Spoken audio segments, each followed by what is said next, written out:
Sarah, thanks so much for joining me. Thank you so much for having me, Colin. Appreciate it. It's great to chat to you this morning, and you're known online as the Mind Medic, and I'd love to understand what that means as well as all the other things that you do alongside that. So first and foremost, I'm a consultant psychiatrist. So I'm a medical doctor, and then I've subspecialized in psychiatry. And the reason the Mind Medic came about was 6 years ago, I joined Instagram and I was getting really, really frustrated with the misinformation really online when it came to mental health. And as a professional, as a doctor, I felt a real sense of responsibility of viewing this content and not necessarily putting out a counter. So my husband kind of got a fire in my belly and said, well, if you've got an issue with what's out there, why don't you start creating content that actually you want people to see? So that's how it came about. I think it was on Boxing Day. So I was feeling particularly sort of glum as sort of the Christmas period was over. And it's that sort of Twixmas between Christmas and New Year. So I just started sharing messages online, sort of daily mental wellbeing tips, because I think there can be a misconception that as a medic, that all we do is prescribe. And absolutely there is a role for medication for those people that struggle with their mental health.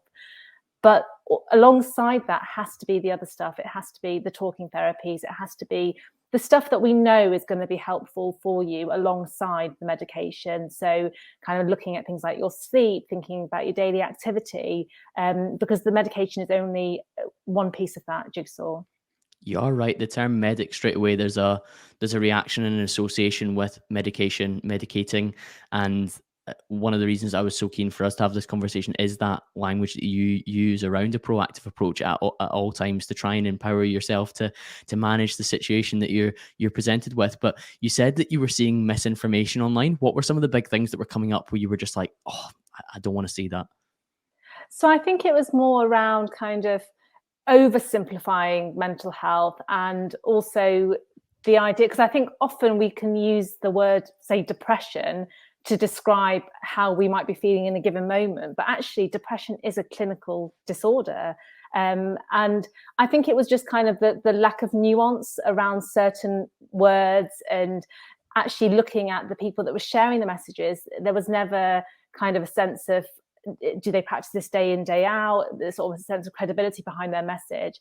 And I think absolutely there is a role for anecdotal evidence. So people sharing their personal accounts. You know, I love people like Matt Haig, Bryony Gordon, Fergus, people that share honestly their struggles with their mental health and how they overcame them, because I think that can be incredibly empowering for those individuals who are struggling to kind of cling on to some hope that actually someone has been in the same position that they've been in and that things get better. But I think where it can run into muddy waters is where people are looking at certain individuals that are sharing their mental health journey online and thinking it's like for like, that whatever worked for that individual will work for them. And they almost take advice to the letter, rather than actually thinking about what resource they have more locally to be able to make sure that the advice that they take is bespoke to them. And I think that's really, really key and really, really important, because I don't like this idea of people kind of clinging on to advice and thinking, well, it's worked for them, why is it not working for them? Because that just then feeds into this idea of feeling quite hopeless and it's not going to work, and maybe I'm going to be stuck like this forever. So I think I can't say enough, those stories are absolutely helpful for providing hope. Those, in terms of sharing kind of anecdotal evidence of what's worked. But if you are in a really dark place, I can't stress enough how important it is to make sure you're getting professional support local to you as well. I'm completely on board with that. And there's the whole phrase that facts tell, stories sell. So while you can produce this factual information, it's helpful to bring it to life with anecdotes and stories and people that people are personally connected with. But combining the two is where probably the sweet spot lies, where people can actually maybe get a grasp of little things they can do when things aren't that serious. But then, of course, as things are progressing, making sure you're aware that I can't just be going off the back of some anecdotal advice that I'm seeing online. And a lot of the time online, we need to take with a pinch of salt what we see, because things are either heavily filtered or they're geared towards the top of a funnel for some sort of sales tool that people are being pushed towards. And I wouldn't be a podcast without mentioning a lot of people have been talking about the Liver King in recent weeks and months, who was a very large fitness influencer who was promoting like an ancestral lifestyle and a number of tenets that people were to get back to. And some of those things were absolutely probably helpful for people when it came to their mindset and their health and their body and how they got on. But of course, a lot of it was underpinned by the fact that he'd been using a considerable amount of anabolic steroids to achieve the physique that he had. And you end up in a situation where, well, if you miss that part of the recipe, do you understand that that plays a big role? Because interestingly enough, I know a number of people I've spoken to who use testosterone replacement therapy as a form of supporting their mental health as well, and that's clinically diagnosed rather than just somebody deciding to take large amounts of performance enhancing drugs. And I think, you know, you've hit the nail on the head in terms of kind of thinking about the fact that social media is a highlights reel, and we hear that term sort of bandied about quite a lot, that we only get a snippet of a story. And I think social media, for what it is, a great place for connection. You know, we've connected over social media.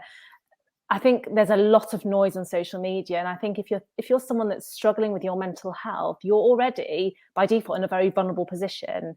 So then to go online and to try and sift out kind of the fact from fiction, and to try to kind of look at what advice will serve you and what won't, is just going to, you know, inflame that vulnerability that you feel. So I think it's just being mindful when you are on social media that, as you said, are people trying to sell you something? Is there a case of like, this is the advice that I'm giving, but if you want to get a year's subscription to whatever, then you need to pay X amount? And I think, you know, for all mental health services do get a lot of press, you know, there are long wait times.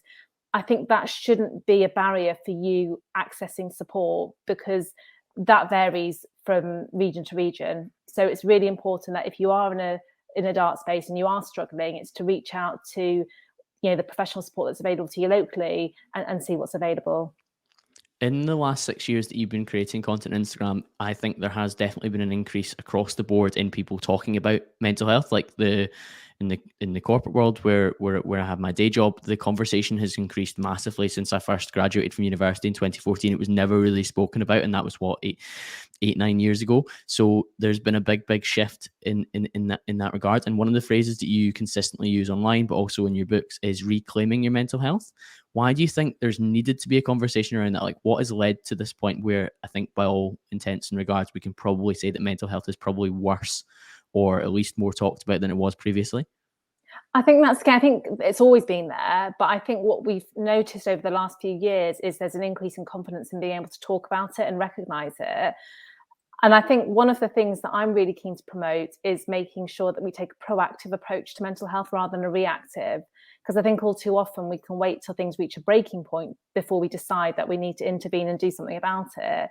And I know it's really, really cliche, but if we think about our physical health, the things that we do to improve our physical health, we don't necessarily wait until something happens before we, you know, eat well, we move, we exercise, we make sure we're getting our, you know, however many hours worth of sleep. I think we need to be treating mental health in much the same way, that rather than waiting for something to happen, that we should be putting into practice those daily things that we know are going to put us in a better position. It's not to say that it's going to make us immune to ever struggling with our mental health, but it's certainly going to put us in a better position to manage those difficult obstacles as and when they come. Yeah, of course. And I wonder, I think the conversation's definitely increased in volume and people are more open about it. But do you think that as a society, where our mental health sits in terms of number of people that you think are maybe at the more challenging end of it, do you think that's increased? I mean, we always have this quote around kind of 1 in 4 of us will struggle with our mental health at any one point. But I suspect that it's probably higher, because I think that there is still a stigma attached to talking about our mental health. And I think you've mentioned kind of the corporate space. I think I have gone into corporate organizations and who have asked me to, you know, do a talk, do a workshop on mental well-being.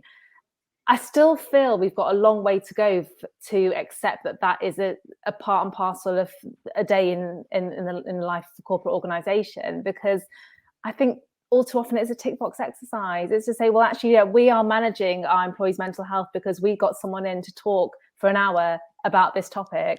I don't think that's good enough. I think, you know, if we think about the role that mental health has to play in our day-to-day lives. You know, it's pivotal in terms of our level of functioning, our ability to concentrate, our mood, our connections.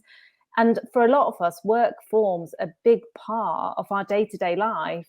And actually, if you are someone that is struggling, but you're in a space where actually it's not necessarily encouraged that you talk about your mental health, unless it is Mental Health Week, or unless someone has brought in a speaker outside to talk about it, then chances are that you're going to plod on through. And actually, then you might reach a burnout, and then you may go off sick. So I think, again, we've got a long way to go in terms of having these conversations more so in the corporate space, having a consistency in what's offered in the corporate space, such that actually you can, you know, be in a position where you are supported alongside your day-to-day job. Because I think, again, unfortunately, for a lot of people that I speak to at work, in workplaces, they feel that they're just a number, that actually if they go off sick, that's okay, because we're going to get someone else to step into your role and carry out your work, rather than do we put the resources in place now to avoid, you know, members of staff going off sick as a result of burnout. That's such an important point, that it's not just a tick box exercise to do that. And we have the term when it comes to climate greenwashing, but I suspect there's probably a term that's relevant to mental health when it comes to organizations just think, yeah, we had that workshop, didn't we, when that lady came in and spoke to you for an hour, as you say, like out of a calendar year. That is such a tiny percentage of the conversation. I do find that interesting, and while, as you say, work forms such a huge part, a lot of the habits that are around our working environment are all related to mental health as well, because there's a lot of talk of like presenteeism at the moment, particularly post-pandemic, where people are maybe not signed off sick, but they are just turning up to work, and they could be, for lack of a better term, just an empty vessel at that point in time. They're just going through the motions and feeling completely disassociated with what they're doing, and I think that can only be maybe something that manifests as really poor mental health down the line as well. Yeah, and I think that was made worse from my perspective during the pandemic, because we were all online and actually there wasn't anything for us to be doing. So when we were at work, it was a case of, we're at work, we sign on, you know, when we've barely got out of bed, and we sign off, you know, 8-9 p.m. at night.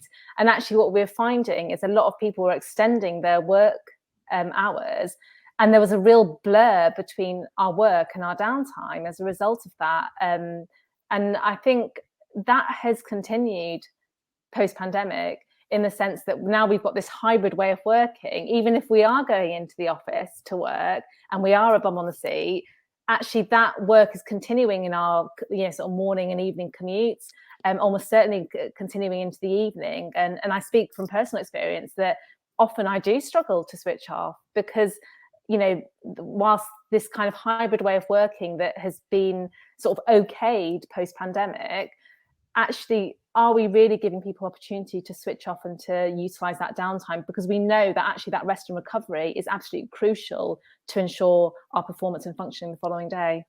The lines are so blurred, and I was quite fortunate when my first job after university for 4.5 years was a remote role. So I was working from home and then traveling out across the UK to see different clients, but there were regularly weeks where I was at home for 4 or 5 days sometimes. And at that point in time, I always had something to break the day at the end. So whether that was closing the laptop and going to the gym, going for a walk, going to the golf course, going to a football match, I always had to have something.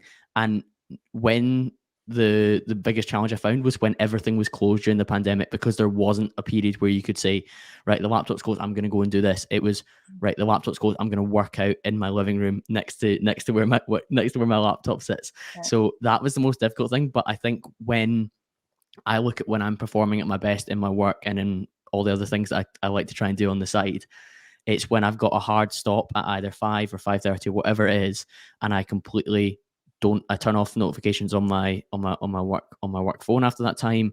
I don't check work email. I don't log back on to try and do something.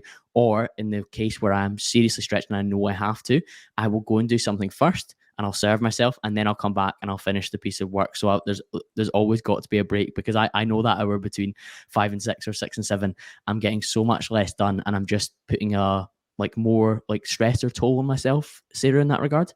Yeah. And I think often it can be overwhelming if we've got these long to-do lists, and actually we almost feel that we've just got to plod on through and get on with it. But actually, if we find that we're pushing on through when mentally we're not in a position to be able to access that work or to complete it, what we're going to find is that we're going to be procrastinating. It's going to take us longer to complete it. And that's going to exacerbate that feeling of stress and overwhelm. So you're far better if you're getting into a position where you are struggling to concentrate. Chances are that you've probably not had a break for some time. It's taking a moment, pressing pause, pushing the laptop cover down, taking yourself outside if you're able to, and just having that 10-15 minute reset before you return. Because I think there can be a lot of guilt attached to taking time out for ourselves, particularly in the workplace. And again, I'm not kind of suggesting for a moment that we go and sort of doss off work and not actually take the working day seriously. But actually, everyone's got opportunity in that working day to take 10 or 15 minutes. Avoid the temptation to have lunch at your desk. If you're going to have lunch, making sure that it's separate from your workspace and making those clear distinctions. And I think the word boundaries really is key, and not thinking just because you're taking that 10 or 15 minutes that you're going to be losing out on potential work time, because chances are that actually what you'll end up doing is procrastinating. This is so true. I've had this conversation a few times now, and it sometimes seems a little bit ranty, but if I wake up the next day and I see I've had emails from colleagues or clients at 10, 11 o'clock at night, I genuinely wonder, what were you doing between 9 and 5 that meant that you procrastinated or didn't manage to get on top of this, or that it couldn't wait till tomorrow when your mind was maybe fresher, maybe to better articulate yourself, better explain yourself, to maybe just do a better quality of job rather than rushing through it. And I love the conversation around taking 10-15 minutes away, because it's almost like you're recharging your batteries and you're coming back with a better opportunity. And you spoke about to-do lists, and it's funny, I always have a few different questions I want to ask guests. And when I was reading your book, you did speak about to-do lists and overwhelm. And for the type of people that listen to a self-development podcast on a weekly basis, we probably all have big to-do lists, aspirational goals, things that we want to get done. And there is a definite worry or concern that can be overwhelming. How do you suggest that we manage that? So I think one of the things that I talk about quite a lot, and I have spoken about really on my Instagram, is sort of how you prioritize your to-do list. And I use sort of one or two methods. So first and foremost, I think about kind of what is important from a personal perspective, what's important from a social perspective, and what's important from a working perspective. So it depends on when it might suit you to do this. It might be on an evening, maybe a Sunday evening, when you kind of look ahead at your week and kind of jot down everything that you've got to do for that week, and subdivide it. I find it helpful into sort of personal, work, and social, and think about what is absolutely essential that I have to do. And what do I have to do this week? What's important kind of, a couple of weeks down the line, and what's important in terms of my future. And it may be that, kind of going on that social occasion, it's not something that you put at the top list of your priorities, because actually it's going to dip into your savings and you're actually going to be saving for a house. So kind of laying out kind of what your priorities are in the short term, but also in the long term, can be really helpful to help you evaluate kind of opportunities as and when they come. Because I think, again, and I'm going to reference the pandemic again, post-pandemic, we suddenly had this influx of kind of sort of social invites, personal commitments that we had, or working commitments, and we almost became yes people, that actually now there's no excuse. We can't say, well, actually, we're not allowed to mix, or there's certain rules about mixing with a certain number of people. Now people are kind of looking at it, well, what's your excuse? Because there aren't any kind of boundaries in place. So I think you run the risk of kind of ending up saying yes to everything that comes along. So I think any proposition or any request that's made of you, bring it back to those kind of core reasons that are important. So your personal, your social, and your work, and think, does saying yes to this opportunity bring me closer to any of these three things that are important to me? So as an example, someone might be stuck in a job that they don't particularly like, but actually saying yes to that overtime will mean that it will allow them to save more money for that house deposit. So again, it's kind of allows you to be really clear about the things that you're saying yes to, and why you hold so much importance, why they hold so much importance for you. And equally, if there's things that don't serve you, bringing it back to that core reasons, thinking, well, actually saying yes to this is not going to, provide me an opportunity in these 3 areas. I really like that you bring up the overtime example, because I think when people are clear on their core purpose and they've got large levels of self-awareness, you can maybe do the thing that doesn't really align with you in the immediate moment, but you can understand the greater goal and what it's leading towards. So like sometimes there's certain things when it comes to like an exercise goal that you've got or a physique goal that you've got, you're going to have to do it to achieve that. And it might be a bit unpleasant in the moment, but you understand the why behind it. Yeah. It might be that maybe you're not having the biscuit with your tea this week because you have set a goal that you want to lose X amount of weight. But of course, it would be much more gratifying and pleasurable to do that, just like it would be more pleasurable maybe to turn down the overtime and not spend that time doing something that you don't absolutely love. But if you're clear on your why, that's massively important. And the second thing, Sarah, and I'm really glad that you practice what you preach in this regard, saying no is vitally important. So when we first got connected, it was October time, and you just physically couldn't fit this in within your diary. And I had tremendous respect that you just said, Colin, I need to stay in line with what I tell people to do. And I'm going to say no to this at this point. Can you reach back out at this date and we'll have the conversation? I'm up for the conversation, but it just cannot fit in. And equally, I know that if I want to have a great conversation with a guest and I want it to serve the audience and bring the full value that Dr. Sarah Vohra has got, I want you in a position where this hour of your time is something that you've been able to give, and you haven't just been like, oh, right, I feel pressured. I need to just put this in with Colin. And maybe you turn up and you don't bring your best self. And then the people don't get the same level of value that they're going to get from this conversation, because at this time of recording, you said, yeah, great, we can do it at this time.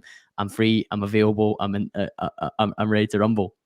Yeah, and I'm glad you brought that example up, because one of the things, another tool that I use, and it's not, I can't claim this tool, but it's kind of the Eisenhower grid. So we think about kind of urgent, not urgent, important, not important. And actually kind of, I knew that this conversation was important, but I also knew that it wasn't urgent. So actually being able to say, look, I really want this conversation with Colin to happen, but actually I've got things in my square which are urgent and incredibly important that I need to kind of sift through first. Once I clear that box, then actually I can then go on to the stuff that's important but not as urgent. I think it's so important to realize that, and if you communicate that in the right way, most people shouldn't take offense, and the kind of people that would take offense are not the kind of people that are going to serve your mental well-being in the future anyway. So if somebody threw their toys at the pram because you said no, not now, and I do see, like, and this is the whole online thing, sometimes like you don't need to give a reason why you can't, why you said no or something like that. And sometimes I'm like, yes, there's certain things that you should just be allowed to say no to, but sometimes it is just like manners make the man is the phrase, but we can apply that to both genders in that regard. But I certainly think that you should be allowed to say no, but sometimes just explaining where your position comes from, and people can be more understanding of that. So like you said earlier, if going to that social occasion fiscally means that you're not going to be as working towards the saving for the house deposit that you want, then you should be able to say to your friends, oh, a little bit tight at the moment, I'm actually going to not be able to manage this because we've got the big goal of the house. And they might be like, in the moment, they'll be a bit annoyed, but then they'll go on the night out anyway and enjoy themselves. And then you can go on the next one if you've planned in advance and it works within your budget. So I do think a level of explanation can be helpful. Absolutely. I think if anything, it just affirms kind of your reason for saying no in the first place. And it kind of gives you that clarity of purpose, really, which I think can be really important. I'm interested in what you would define good mental health as, because I think there's always a conversation around this is what to happen, this is what to do, and what to prevent bad mental health. But what does good mental health look like? So I think it can be different for everybody, but I kind of think about mental health in the sense of kind of thinking about how you look after yourself personally, how you perform socially, and your ability to kind of carry out your day-to-day work. And also that sort of marriage really between your physical and your mental health being in a good place as well. Because we know that poor physical health can impact our mental health as well. And one of the exercises that I like to get people to do, just to kind of get a better understanding of when they may be running into trouble with their own mental health, is just think about a baseline day for you, what a day in your life typically looks like. So, I'm going to use an example of my long-suffering husband. So, my husband gets up normally around 6ish, and he will, if it's a weekend day, he will get up and do a workout. If it's a work day, he will get up, he will get our daughter up, he will get her breakfast sorted, he will then get showered, get dressed for work. His temperament is normally quite, happy, he's not normally an irritable person. And he goes to work quite happily. Generally, no complaints at work. He's mild-mannered, polite, gets on with people, staff. If I was noticing that actually when I was waking up in the morning, he wasn't stirring, or actually he was struggling to get our daughter's breakfast ready, and he was maybe avoiding that shower and just getting out the door without having any breakfast, and was quite irritable in his manner, immediately kind of alarm bells going to be ringing, because I know for certain that's a shift from his usual baseline. So it will raise questions that something's probably going on either with his mental health or physical health. Now, it may be that he's got a cold, in which case you would expect that at some point that's kind of going to resolve itself and you would see a shift back to his baseline. But if it's happening kind of a week, 2 weeks down the line, that's going to invite a conversation from myself to say, look, what's going on? You're not getting out of bed. Our daughter's downstairs screaming that she's hungry, and I'm trying to get sorted, and you're not able to manage what you normally are able to manage. There's complaints from work because people are saying that you're irritable. And again, it kind of slowly builds up a picture of someone that is struggling. And I think it can be really helpful if you're in sort of the early stages of that to kind of think, okay, I'm noticing I'm not getting out of bed until this time. What's that about? Or I'm noticing that I'm lacking the motivation to be able to just do the simplest of tasks. So I think that can be really helpful to kind of almost frame conversations with people, whether it's people that you're close to or with a professional as well, to say, look, I'm noticing that my motivation is rock bottom. I'm noticing that I'm struggling to do the basic of tasks. So I suppose it gives you kind of a confidence in language of how things are affecting you on a real world level. I think being able to compare your baseline, as you said, with where you're at just now is very, very useful, because like you say, there's some people that don't necessarily have a happy disposition at all times, but if that was to dip, then you're like, right, okay. Or if it was to rocket up the way, you think, oh right, what's going on in your life that's led to that? And you mentioned there that you're doing this from like an observational perspective of the people around you. Do you have any recommendations for how people can maybe check in with themselves to assess what, like, where their baseline's at and where their current level is? So I think generally there's things that we can do, and it references our earlier part of the conversation when we think about what we do to improve our physical health, kind of taking that proactive approach. So one of the things that I like to suggest that people do is to look at their day and to ensure that they're optimizing kind of every opportunity of their day. And we've already kind of touched on some of that around kind of breaks and making sure that you're not kind of solidly working and that you are taking time out to rest and recuperate. But I think one of the things that I like to think about is kind of the bookends of the day. So thinking about the time that we wake up and the moment we go to sleep, and making sure that that time is protected. And again, I think we are, slaves to our devices. And I speak as personally, I am a slave to my device because my work and my social contacts rely on me utilizing a screen. But I think if we can protect kind of those bookends of the day, so the moment we wake up, I think all too often we utilize the phone to set our morning alarm. And if you're anything like me, if we do that, then we're then pulled in to see what else is on offer. So kind of checking messages that have come in overnight, or checking that email that your colleague may have sent out of hours. I think if we can say, give ourselves, half an hour minimum to make sure that, in the morning we wake up and we do the things that we know that are going to make us better able to manage the day ahead.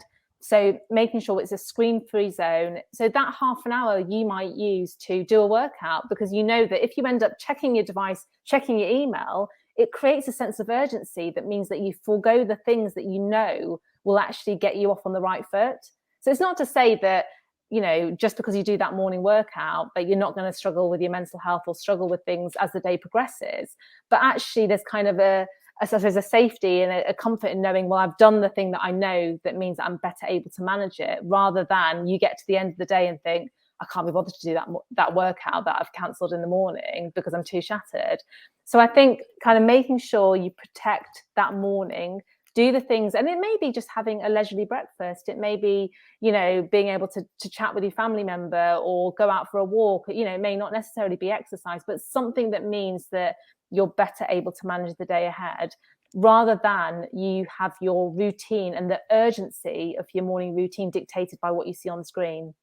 Absolutely. You can't pour from an empty cup. And what you're talking about there are all ways that you're filling up your cup before you start to serve others. And I'm completely on board with the start of the day. And I've heard you speak before about the whole getting a physical alarm clock, because like you say, our primate brains are still not built to deal with the fact that there's all these different notifications, potential dopamine spikes, or potential stressful experiences that are going to be on this screen as soon as we open it. So yeah, we turn the alarm off at 6:30 or 7, whatever time it is, and then you swipe down and you see you've got 18 WhatsApps in this group chat and 10 in another, and you're wondering what on earth's happened overnight, or you get a notification from the news to say something else happens, or like you say, your colleagues emailed at 11 o'clock at night saying important before our morning meeting, and you're thinking, oh goodness me, like there's so much going on. But by serving yourself first, that's massive. And I think when I'm performing at my best, I am almost intermittent fasting from my phone. And that is that I put it away at 9 o'clock at night. And then when I wake up in the morning, yes, it like I use the alarm at the other side of the room, it goes off, but I pretty much have the podcast I want to listen to pre-downloaded. Now there's benefits to technology, but there's also downsides. But one of the benefits is you can put your AirPods in and you say, hey Siri, play Modern Wisdom podcast, and it'll play the one that you've downloaded, and you don't need to then go onto the app and get tempted by, oh well, I'm on the podcast app or I'm on Spotify, I can maybe just click onto WhatsApp or Instagram or TikTok or whatever app it is that's grabbing your attention primarily. And at that point in time, I'm then putting something into my head that I've decided is going to be a good choice, and I've made that choice in advance rather than maybe in the moment when you're thinking, right, okay, this is happening, I need to just put this on. And it gives me an opportunity to start my day in the best possible headspace. Yeah, and that sounds like a sort of an ideal morning routine, and that's something that's bespoke to you. You know, like some people will want to do the workout, some people will just want just a leisurely start and be able to sit and actually have their breakfast, and others will actually find comfort in being able to listen to something that will motivate them and set them up for the day. And I think if we think about kind of the other bookends, so the evening routine, and I know, again, I'm guilty of this, even as a professional. And, you know, just because I preach certain things doesn't mean that I don't fall foul of the stuff that we all end up doing. But making sure, wherever possible, half an hour to an hour before bed, that we are switching off those devices. And if you're anything like my husband, you know, you end up being on your phone, maybe on your laptop, you're watching a box set in the background, and all that stimulation before bed, you know, kind of our screens emit blue light, and blue light blocks a really important hormone called melatonin. And melatonin is absolutely crucial for triggering the pathways for sleep. So if you're spending right up until the 11th hour glued to a device, the chances are that your sleep is going to be relatively poor. So it's just making sure that we're not saying no screens, because that's not realistic in this society. You know, we all do rely on screens, but it's coming back to your point around intermittent fasting, it's more kind of rationing when we utilize it, and making sure that it doesn't consume every hour of our day.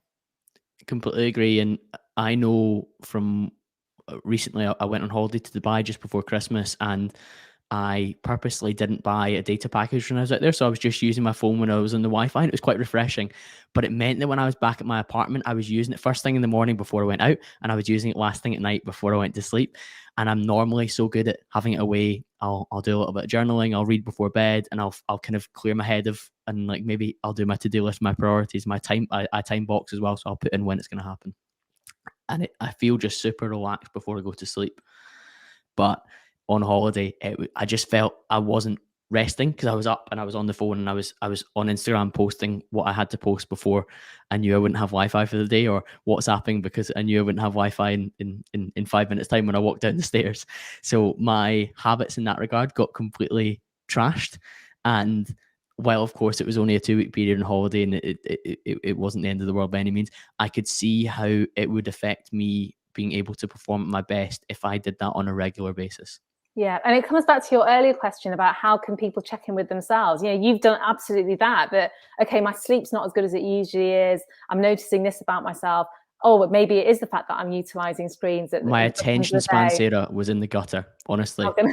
But again, that ability sort of to check in, to think about what's changed, and then to make sure that you implement kind of your usual routine to get yourself back to your usual baseline is you know, it's hugely insightful, and really, you know, it means that it sort of pays dividends in terms of your mental health. I think, you know, screens, we've spoken a lot about screens. I've kind of hinted around kind of exercise, and I think for me personally, but also in terms of what I recommend people do, is making sure you do some form of movement each day.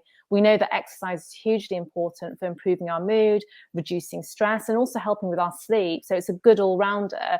And it doesn't have to be a HIIT workout or something that you hate, that you're going to dread. It can be as simple as just going outside and going for a walk for half an hour, something that's just going to get your heart racing a little bit, and making sure it's something that you can commit to every day. And I kind of reference the kind of the desk lunch, even if it means just moving away from your desk and just walking out to the local coffee shop with a colleague. You know, anything that's just going to get your heart rate moving is hugely important. And not only that, thinking about kind of social connections, because again, I think this idea that we, you know, Monday to Friday, we just work and we don't have time for kind of any downtime. We know that, and if anything, the pandemic's taught us is how important social connection is. We know, and there is evidence to suggest that social connection can help, particularly in times of stress. It can help reduce the impact that that stress has on us. It can help us kind of get us into a better place, that we can interpret that stress and put things into practice that mean that that stress doesn't affect us in the way that it would had we not had that social support. So again, if you're doing your kind of, you're planning for the week on a Sunday afternoon, planning that social contact. Again, it doesn't have to be a heavy night out. You know, it can be as simple as just going for a drink with a mate after work, or booking to do a gym session together, or grabbing a bite to eat, but something that means that you're going to have that face-to-face connection, and not having to wait for an occasion, or not having to, you know, reach that burnout and then be in a position where you're reaching out to people when they've not got the best of you. So I think incorporating that into your week is hugely important as well. For sure. And when I'm thinking about having conversations with friends and social connection, and you were saying you might have noticed that your husband is maybe a little bit more down than normal, and you're not quite sure what's maybe going on there. I know you've got a tool when it comes to supporting others around us, and it's the face fear tool. Can you talk us through how that works? Yeah. So the reason the face fear came about was just because I think there was a lot going on in the media at the time, kind of about talking to people about their mental health, and simply asking them how they are. And I think all too often people will respond to that with, I'm fine, because it's almost kind of a stopper on the conversation. And actually what I wanted to do is create a tool that meant that people had the confidence to kind of push past the I'm fine, and to try and just really eke out what's really going on for someone, and not have the conversation just stop dead in its tracks. So face fear is about having a face-to-face conversation. And the reason I sort of say it has to be a face-to-face is because a lot of what someone gives you may not be in the verbal. It may be in the non-verbal, and what you notice in terms of their behavior. So, you know, if you're speaking to someone on the phone, you're not necessarily going to see them pacing their foot up and down, or kind of them being tearful. You know, I think Avoiding eye contact, or absolutely, or the fact that they've not showered, or, you know, kind of an odor about them when normally they're kind of immaculately turned out. So I think we can't, you know, sort of stress enough actually how important that face-to-face interaction is. Being attentive, so A for attentive. So I think it can be tempting, particularly if you are worried about someone, to kind of launch in there with your own agenda of what you think is going on. And I think it's important to give them space to be able to share what's going on for them, because for some people, it's not necessarily going to be spilling out straight away. It's probably going to take some time for them to be able to put into words how they're feeling. So kind of making sure you provide that listening ear. C is about remaining calm. So again, if you are really worried about someone, perhaps you've been kind of getting on at them saying, look, I'm really worried about you, and they're not giving you anything, there may be a lot of emotions that stirs up for you. It may be that you feel frustrated with them, or maybe angry. And actually, if you kind of let that out, you don't necessarily convey to them that it's a safe space for them to be able to share whatever's going on for them. So it's not to say that you can't feel angry or you can't feel frustrated, but really trying to avoid in that moment it's spilling out, such that that person then doesn't feel that it's a safe space to be able to open up. E is about encouraging. So if you are met with the I'm fine and the shrugged shoulders, kind of encouraging them to kind of say, look, I'm really worried about you. I've noticed this about you. And that's really where the fear aspect comes in, because if you just literally met with a blank face and I'm fine, a lot of people would move away from that conversation at that point. But the fear is about pushing through. So F is fact. So if we come back to the example I gave of my husband, look, I've noticed that you're not getting out of bed until 7 o'clock. I'm noticing that you're not even able to come downstairs and make our daughter her breakfast like you normally would. People at work are saying that you're really irritable. Those are facts. Those are me kind of presenting to him the things that have changed. Now, if I was to reel off to someone the things that I'd noticed about them, chances are that they might get a bit defensive and say, no, that is all in your head, what you're on about. So the E is explain. So that's the crucial bit about putting into context. You're not getting out of bed till 7. Normally, you're the first out of bed at 6. You're not getting our daughter's breakfast ready. Normally, you're the first down. It's out there on the table ready for her for when she comes downstairs. So it's about conveying to that person, look, I've noticed this about you, and this is why it concerns me, because it's different from your usual baseline. And then the A and the R is about agreeing in action and reviewing. So it may be, like I said, that he's simply got a cold and he's just a bit run down, in which case I'd expect that, in a few days' time, in a week's time, that it will improve. So how about we agree in a few days' time, we check in and see how you're getting on. And if you're still struggling, then actually we need to have another conversation and think about what else might be going on for you. So it's making sure that that conversation doesn't end there, that we have an agreed check-in that means that in a few days' time, we are going to come back and we're going to check, actually, is your cold better? Are you getting out of bed now? Are you managing daughter's breakfast? Are you less irritable at work? Okay, things have changed. So maybe it was just the cold. So I think it's more about giving people that structure and that confidence to maintain that conversation and to keep it going. I think, as you say, there's the opportunity for that to be confrontational at so many different points, or to just stop if somebody stonewalls you.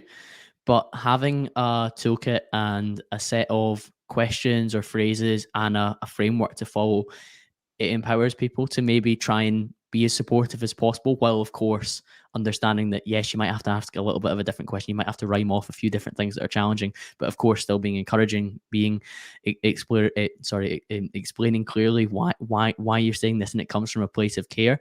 And I think that's one of the reasons, again, why I was so keen to have this conversation, because I think it's very easy for a glib marketing campaign to say, ask your mates how they are, because but what comes after that? Because a lot of guys in particular will just say, I'm all right, mate, how are you? And it's literally like throwing a tennis ball off a wall. It's going to come straight back to you. Yeah. And it's going to be the same for, you could be their closest friend of 10, 15 years, or you could be somebody they went to school with 10 years ago, and they would say the same response. Yeah, I'm good, mate, how are you? And it's not enough. If you know that somebody is potentially struggling, you need to go deeper than that. And I guess the face fear tool is a great way to do that. Absolutely. And it also provides you sort of with a confidence in that if the stuff that you think might be going on for them, kind of improves, but yet their mood doesn't improve, it gives you the confidence to say, look, how about we agree, I'm going to come with you to the GP, or I'm going to come with you to speak to this person because that's clearly bothering you. It gives a transparency to the conversation, rather than you kind of feeling in a position as a mate, or as a employer potentially, that you're just kind of observing someone's decline, but you've not got a role in being able to support them in getting out of that. Yeah, absolutely. One of the things I was going to ask you about was obviously to-do list, but alongside that, I took another note from your book around worrying. And again, I think that's something that a lot of people who aspire to be high performers will still have, in terms of, I'm worrying about this task and this task that I've got to do, or I'm worrying about, will I reach this particular milestone or this particular goal by this point? How do you recommend people manage that particular emotion? So I look at worry in two ways. So you've got your problem solving worries, or you've got your might not worries. So if I use an example of a problem solving worry, so one of my worries might have been, and prior to us recording, is what happens if I get loads of interruptions, lots of notifications that come through? And actually, rather than kind of ruminate on that being a possibility, actually what we ended up doing is problem solving. And you walked me through my computer that I've had for 10 years, but I still don't know how to utilize. But you've turned that worry that I had into a problem to solve, which is, well, if you click on your moon and you turn off your notifications, then that shouldn't bother you. So immediately that worry is resolved for me by simply turning it into a problem that I can solve. Now, a might not worry might be, I've got this conversation with Colin coming up, and God, what happens if he thinks I'm a total idiot and that what I'm saying is not interesting? And actually he decides that he's not going to put the episode out live because it's not of any value to anyone. Can you see how that worry snowballs and almost runs away with me? But it might not even happen, you know. And actually what can be really helpful is when you have a worry, to just subdivide it, decide, is that worry a problem? Sorry, is that worry something that I can turn into a problem that I can solve, or is it a might not worry? So I can't do anything about the fact that you might not like this episode or people might not like what I've got to say, but actually something like the notifications I can do something about, and I can stop myself running away from it. So I always tell people to utilize the notes section of their phone, just because it's an easy, they've got it to hand. So as worries come into your mind, ask yourself that question: is this a worry that I can turn into a problem that I can solve? If so, solve the problem. If it's not readily solvable, then it may be thinking about what you might need to help you solve that problem. And it may be something that you can't solve today, but certainly in a few days or weeks, you can solve it with the right resource. Now, if it's a might not worry, jot it down and just kind of carry on with what you were doing previously. If it keeps entering your mind, repeat the process. So keep jotting it down. And what you'll find is I tend to utilize what's called a worry curfew. So when I put my daughter to bed, between 7:30 and 8:30, I will look through my phone, depending on how much worrying I've done, and look at my list.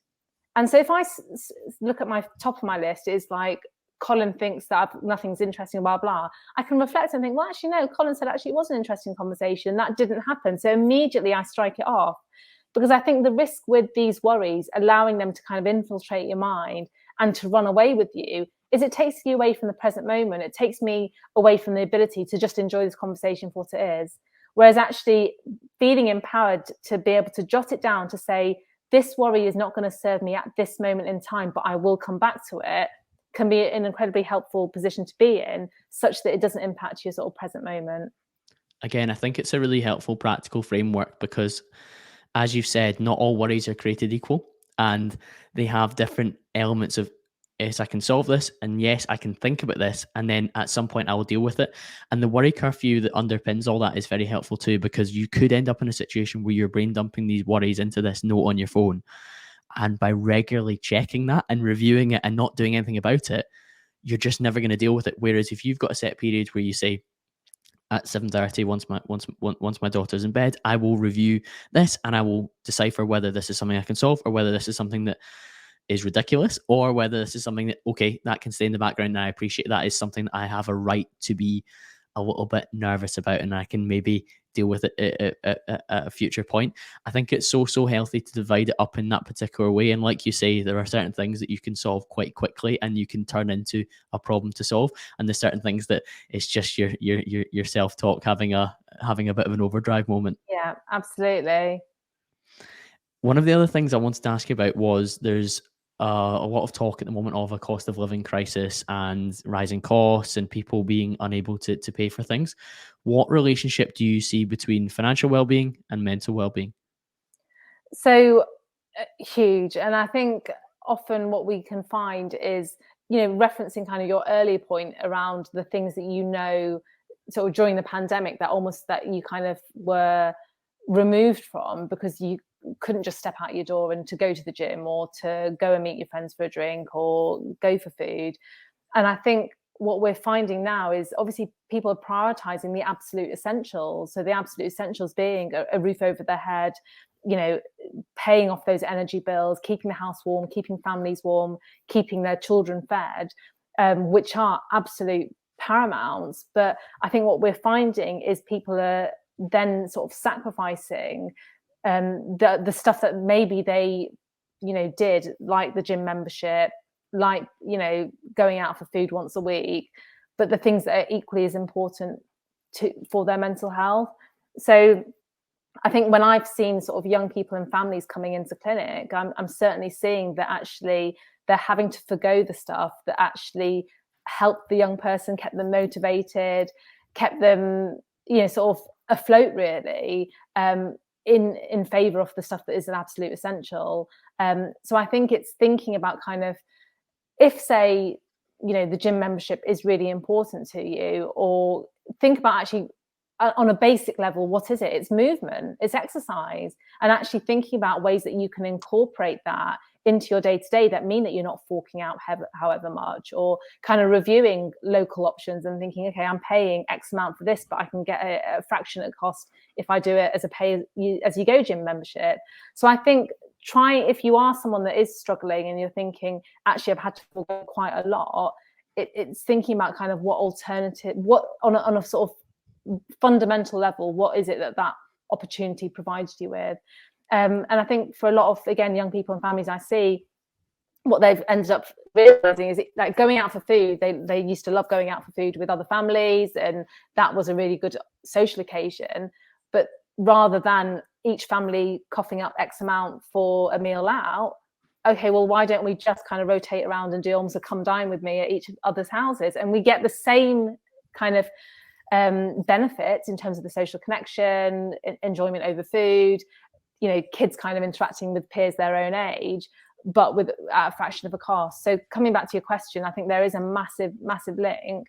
And I think what I do struggle with is the fact that there's no let up, and actually I feel that a lot of the young people I see in clinic are kind of suffering as a result of decisions that their parents are forced to make in the current climate. Yeah, completely on board with that, Sarah. And I think, as you said, you've explained the different things that might get cut first in order to tick the essential boxes, and those things are the things that give us joy, fulfillment, connection, purpose, whatever phrases we want to use. So as you say, there's a massive overlap in that, and like you say, particularly the young people that you maybe see on a daily basis, they have much less impact on maybe how much their family earns, how much their family spends on different things, and it puts them in a much more vulnerable position. But hopefully some of the suggestions you put forward and that you'll be putting forward on a daily basis to the people you see give them some element of control in terms of, I can be a little bit creative, albeit this is a lower cost option, but it allows me to fulfill the same desires to some extent and get the same benefits from that. But it, like you say, like in a time of recession, austerity, and all the different pain that we're going through, people have to really think outside the box. And albeit it's not something we want everyone to do, it's something that people maybe have to do at this moment in time as well. One of the things I'm always interested to ask professionals about is, particularly in this space, when maybe you're taking on board quite a lot of this, what we maybe describe as quite heavy emotional baggage to some extent, what do you do as a professional to manage your own well-being when all this is maybe coming on top of you? So I've been on social media now for 7 years, and actually over the last few months, I'm not one of these people that has to announce that I'm taking time off social media. I just take the time off social media.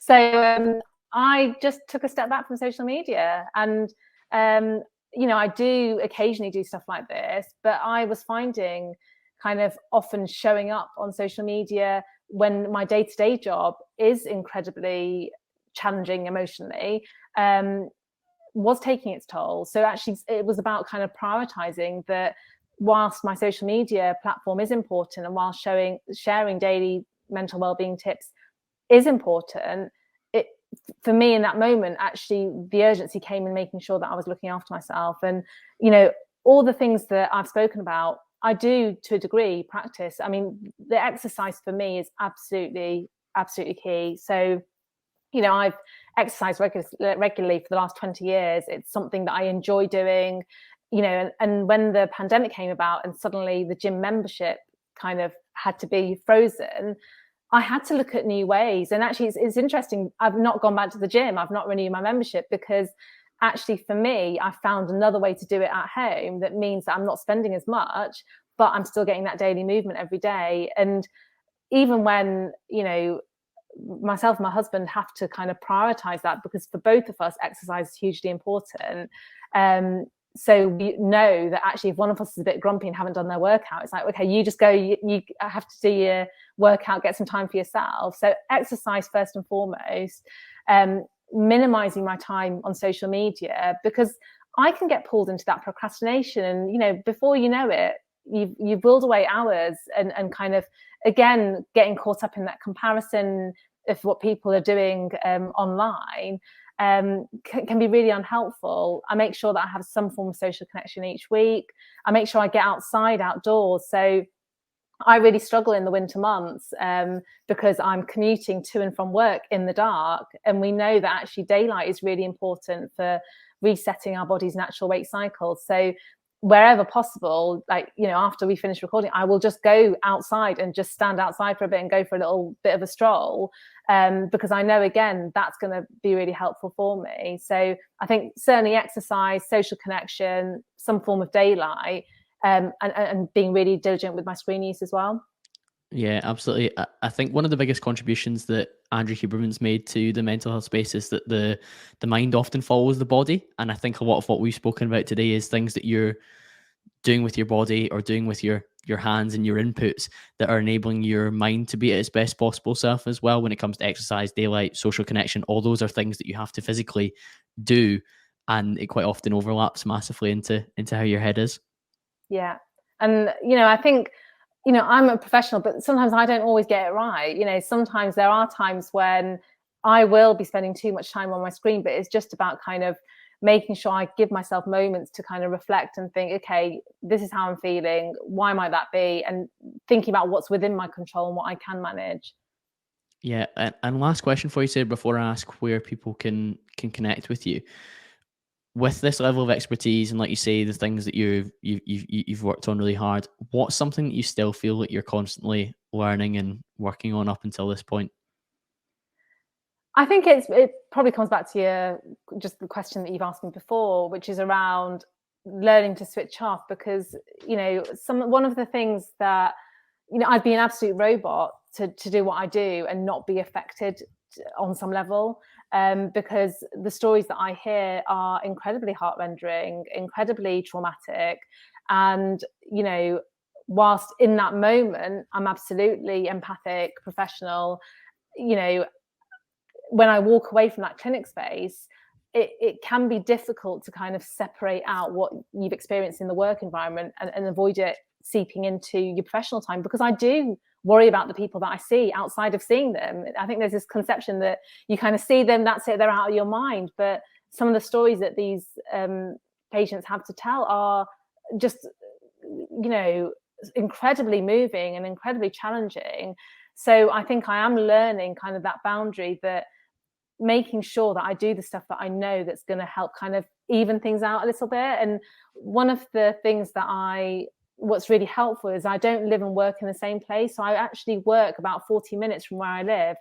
And you've mentioned podcasts. I love podcasts. So one of the things I do, as soon as I leave clinic and en route to picking up my daughter from school, I put in a podcast.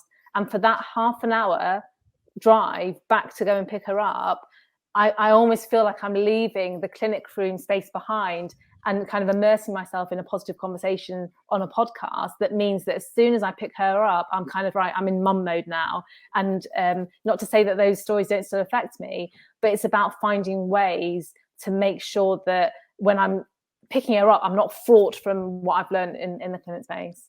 The term that strikes me there is state change. So you're creating a change of state and switching between the different roles and the different hats that you wear as a professional, as a mother, as a family member, and then as Sarah yourself. Yeah, absolutely. Well, Sarah, I have absolutely loved this conversation. I've had so much fun, and I'm glad that we managed to make it happen. Where should people head towards if they want to continue the conversation with you?